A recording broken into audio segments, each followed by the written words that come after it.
2 Corinthiens 5, verset 21, nous apprend, en effet, mes bien-aimés, celui qui n'a pas connu le péché, il a fait devenir péché pour nous, afin qu'en lui nous devenions justice de Dieu. Jésus est mort sur la croix pour prendre sur lui la punition que nous méritons, mes frères et sœurs.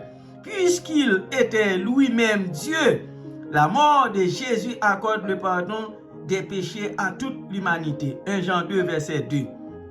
Proclame, il est lui-même la victime expiatoire pour nos péchés, et non seulement pour les nôtres, mais aussi pour ceux du monde entier. Jésus est ensuite ressuscité, proclamant ainsi sa victoire sur le péché et la mort. 1 Corinthiens 15, verset 1er, 28. Gloire à Dieu de ce que par la mort et la résurrection de Jésus-Christ, la deuxième partie de Romains 6, verset 23 est vraie, mes frères et sœurs. Mais le don gratuit de Dieu, c'est la vie éternelle en Jésus-Christ, notre Seigneur.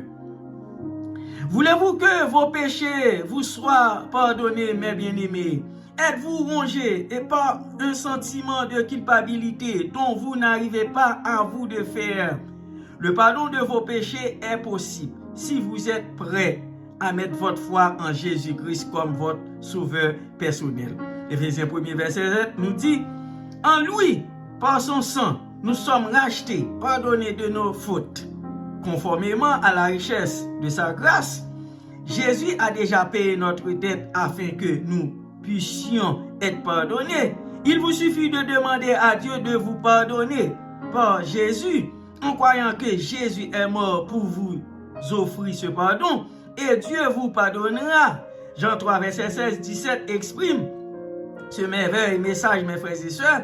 En effet, Dieu a tant aimé le monde qu'il a donné son Fils unique, afin que quiconque croit en lui ne périsse pas, mais ait la vie éternelle.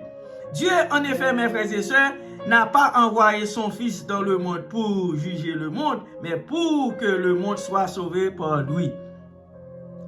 Oui, mes frères et sœurs, c'est aussi simple que ça. On ne peut pas mériter le pardon de Dieu.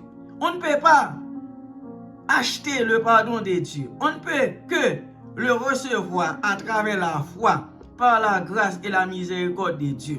Si vous désirez accepter Jésus-Christ comme votre sauveur et recevoir le pardon de Dieu, voici une prière que vous pouvez lui adresser, mes frères et sœurs.